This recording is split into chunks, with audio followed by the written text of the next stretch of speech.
One of my favorite albums of 2022 is Ethiops by Billy Woods. Woods has been a shadowy but ever-present figure in hip-hop's underground for the better part of 2 decades, with a prolific career spanning dozens of albums, mixtapes, and collaborations. He was born to an English literature professor mother of Jamaican descent and a PhD Marxist writer father of Zimbabwean descent, who was involved in the country's independence movement while it was still known as Rhodesia. At the behest of not sounding like a 2-bit ripoff of Hot that he crushed Tano here, the internet's busiest music nerd. I'll simply say that Woods' upbringing had clearly played an integral part in the development of his uniquely eerie and borderline nihilistic commentary on both African and American politics. It is on Ethiops, however, that this commentary is Woods' most biting and his most esoteric.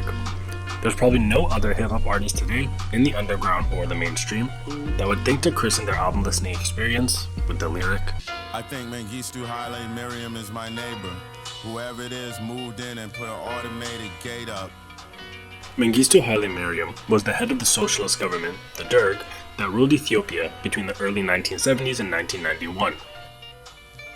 The Derg overthrew the millennia-old royal lineage of Haile Selassie, but their rule was characterized by a bloody campaign of repression, a devastating war with Somalia, and a historic famine, following Mariam's abrupt flight from the seat of power in Ethiopia to Zimbabwe, seeking, as the title suggests, asylum. Whether Woods is simply invoking Mariam's name as an allegory to convey themes of isolation-induced paranoia, or whether Woods, who spent much of his childhood in Zimbabwe, does indeed harbor suspicions that the deposed head of Ethiopia's socialist government had truly moved in next door, this is just one of many examples throughout the album that delve into themes of Afro-pessimism. Later, on the song Wharves, Woods raps about Europeans on shipwrecked quote-unquote cannibal tours along the coast of African nations who spill out onto the land like God's seamen, an African queen thrown onto the deck as the ship's artillery swings from left to right. Cannibal Tours is the name of a 1998 documentary about affluent European and American tourists who travel from village to village along the Sepik River in Papua New Guinea, playing out their primitivist fantasies by poking and prodding at the indigenous Latmo people who inhabit these villages. Could you please? Thank you.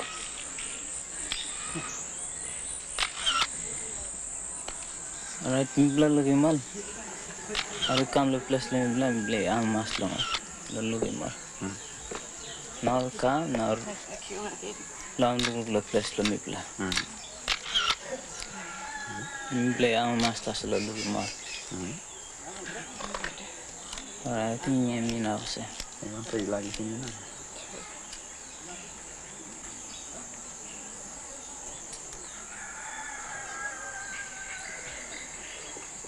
Ada selama ni bagi selama ni. Selama ni in lo bayan sampai mil lagi long. He even name drops quinine powder on the song 9X, an ingredient in tonic water that can be used to treat malaria.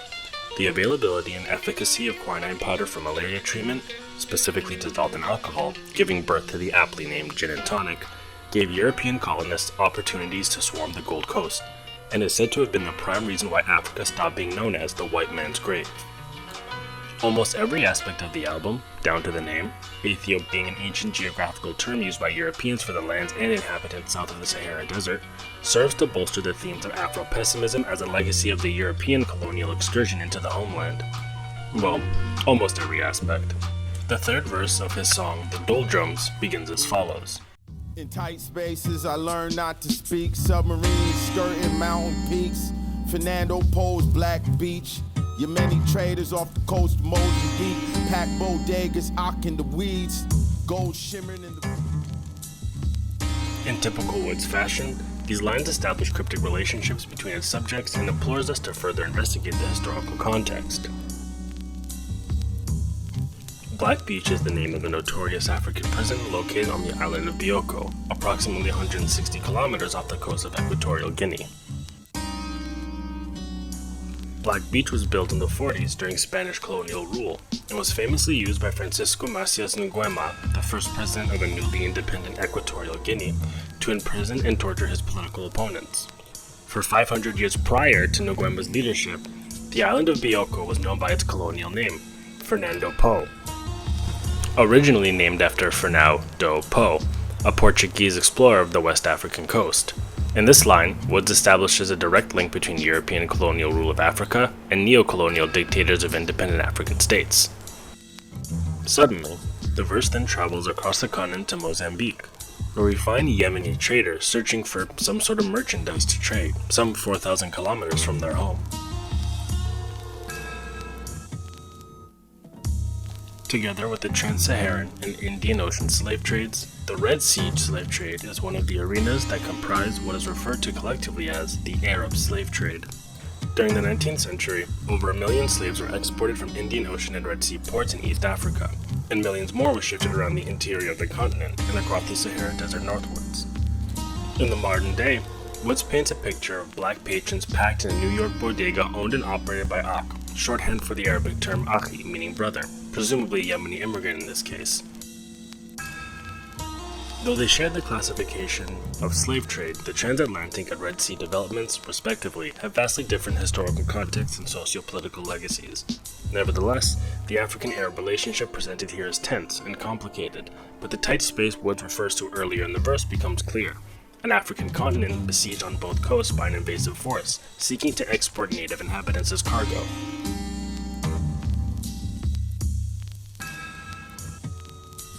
Four tracks after the dual drums, on his song Versailles, buried under layer after layer of dense double and triple entendres, Woods minces no words about his feelings on the tight space he finds himself in. It's hot on these streets, monsieur. I might shoot an Arab. If it's hot on the beach, the plug just jet to Paris.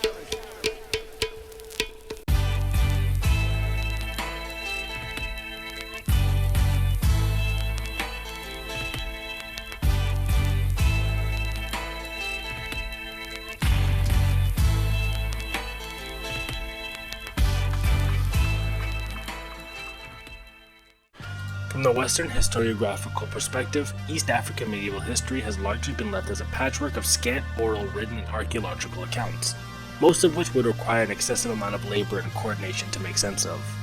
To compensate, Western scholars have deferred to a European perspective of slavery that's applied backwards onto East African and Arab history. The work of British historian Reginald Coupland, namely his work East Africa and its Invaders, is an example of this backwards historical bias by those eager to defend European colonial rule. Coupland calls the lure of the slave trade, quote, the theme which is to run like a scarlet thread through all of the subsequent history of East Africa until our own day. This narrative is not only historically inaccurate, but a projection of European pathology. Fundamentally incapable of understanding race relations beyond the cause and effect of European colonial rule, Coupland accuses agents of Asia of being centuries before the agents of Europe in their ugly business on the continent. In her article, The Zanj Rebellion Reconsidered, Ghada Hashim Tahmi re-examines the titular event, which Coupland points to as a decisive commercial Arab-African relationship that parallels the colonial Europe-Africa relationship, as providing much evidence to, in fact, the contrary. The Zanj Rebellion was an uprising in what is now southern Iraq against the Abbasid Caliphate Empire. The conflict lasted almost 2 decades between 869 and 883 AD, and as Encyclopedia Britannica states, was made up of several thousand East African black slaves, referred to in Arabic as Zanj. British historians like Coupland and GSP Freeman Grenville have long pointed to the Zanj Rebellion as proof of the existence of potentially millions of East African slaves that must have been exported from the Zanj coast by Arab traders.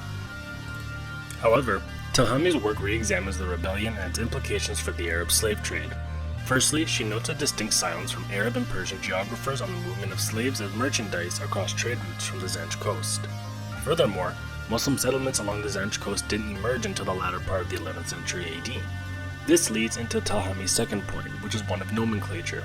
Telhami refers to the Orientalist works of Theodore Nodeki, who uses the term Zanj to refer to all East African slaves, but also uses it interchangeably with Sudan, which means black. Another historian, P. Casanova, merely defines Zanj as a name given to the black slaves of the Basra outskirts. A short notice in the Encyclopedia of Islam merely calls the Zanj rebel Negro slaves. In fact, primary Arabic sources don't indicate that slaves from the Zanj coast were the major segment of the rebels, or numerically predominant. The rebellion included semi-liberated slaves, peasantry, craftsmen, and workers. However, extant Western historiographers have played a game of broken colonial telephone that serves their Orientalist fantasies. Nevertheless, Afrophobic and anti-black sentiment is unmistakable in parts of the Arab world. manifesting in a migrant labor system that sees huge movement from the Horn of Africa to the Arab world in search of economic stability. The result is a dangerous corridor from Ethiopia to Yemen, rife with human trafficking and abuse, with the dream of domestic labor for some lavish Saudi family, itself a disgusting abusive practice. How then can these two groups reconcile and heal the wounds of the past?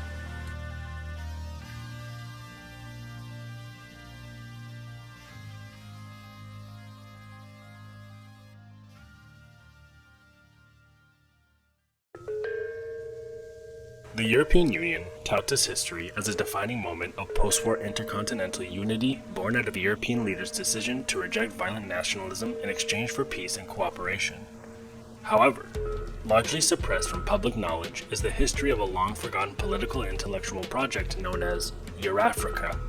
In their book of the same name, P.O. Hansen and Stefan Janssen explore the origin and development of Eurafrica as a geopolitical conception to secure Europe's future after World War I. The authors point to the 1957 establishment of the European Economic Community, the EEC, the predecessor to today's EU, as the moment of Eurafrica's political realization. At its conception, the EEC comprised not only Belgium, France, Italy, Luxembourg, Netherlands, and West Germany, but all of the colonial possessions therein. They were officially referred to as Overseas Countries and Territories, or OCTs, and included French West and Equatorial Africa, and Belgian Congo. For the proponents of Eurafrica, European countries needed to unite under a single European transnational identity to formally extend their sphere of influence into Africa, providing a permanent answer to the pesky colonial questions of the past. A formal, solidified economic world order that permanently seated European empires at the top. It was developed to go beyond a mere relationship between two parties, and towards a forged link that ensured Europe's geopolitical and economic future.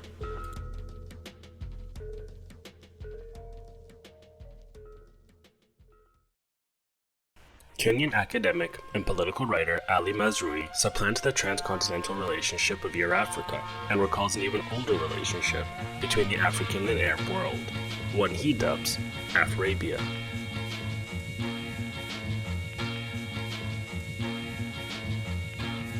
My mission is to encourage my brothers and wake up the African peoples to unify our continent, Africa.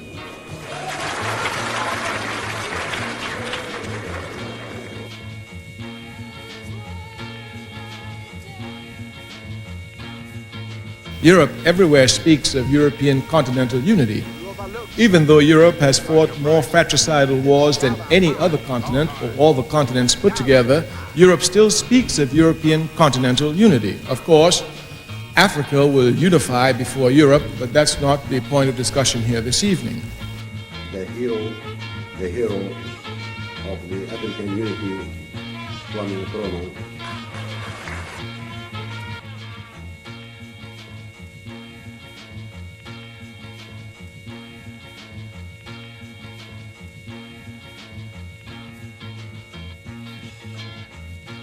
Afrabia is predicated on questions about our understanding of geographical borders.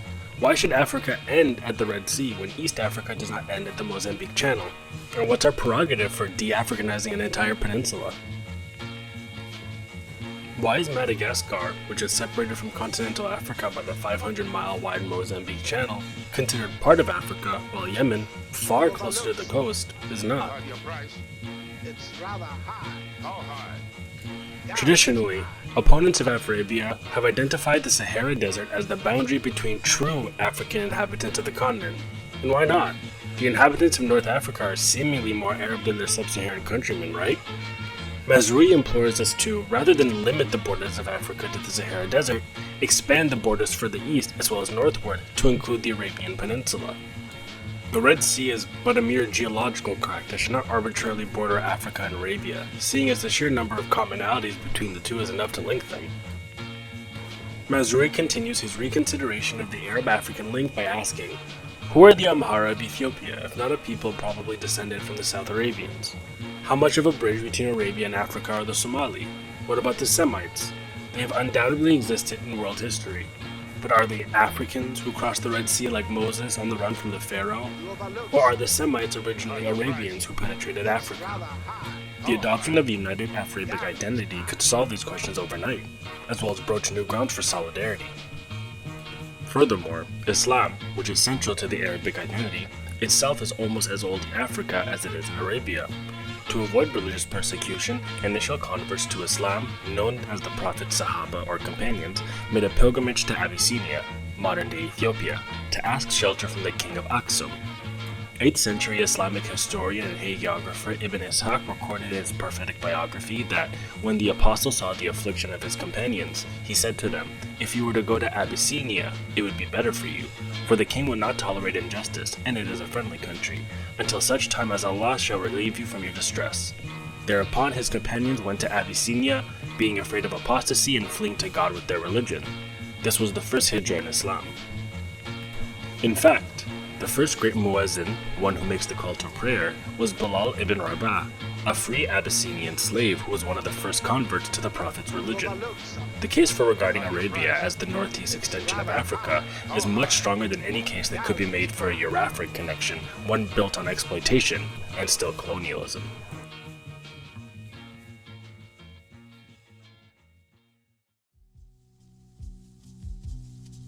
Mazrui points to a wider trend that further unites the inhabitants of Afrabia, not a unity in culture or religion, but in affliction: global apartheid.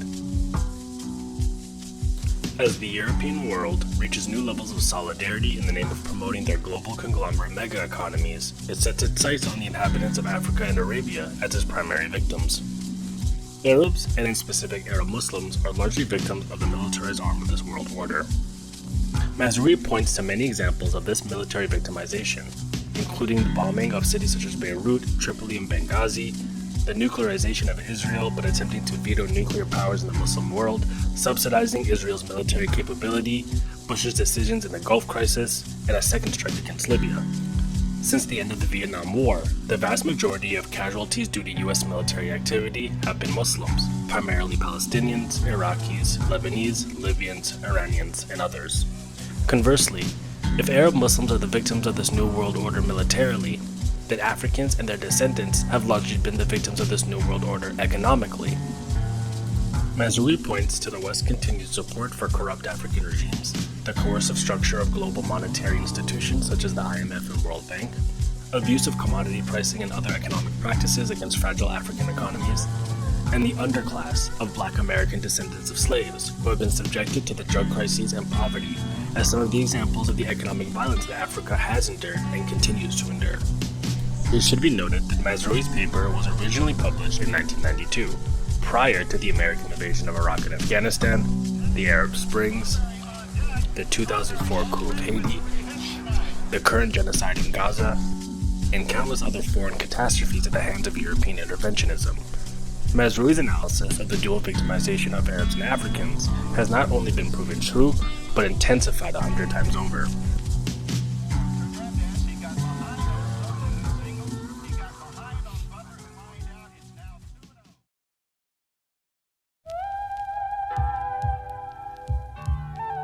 In one of the most important legal spectacles of the century, lawyers and judges on behalf of South Africa have begun presenting evidence in front of the International Court of Justice arguing Israel's treatment of Palestinian civilians as constituting genocide.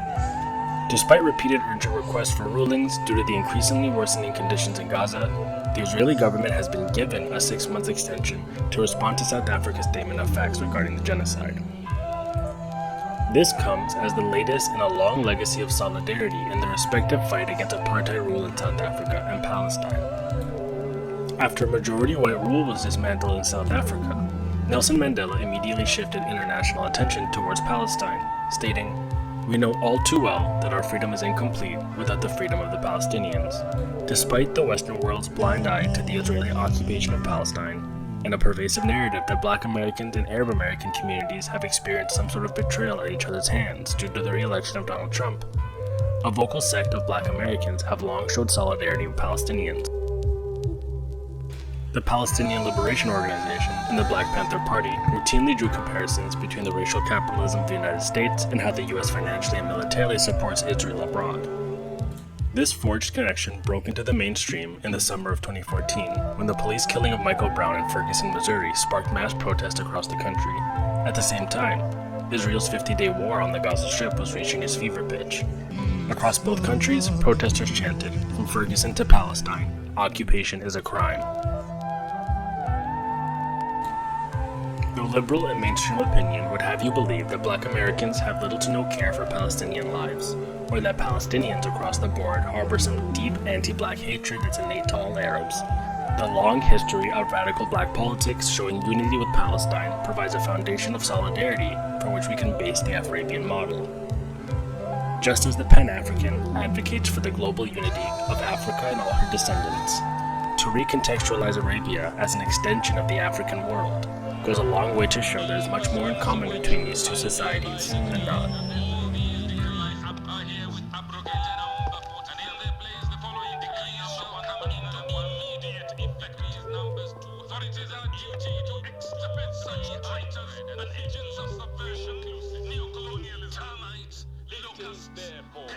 Poisonous rodents that are the warning to all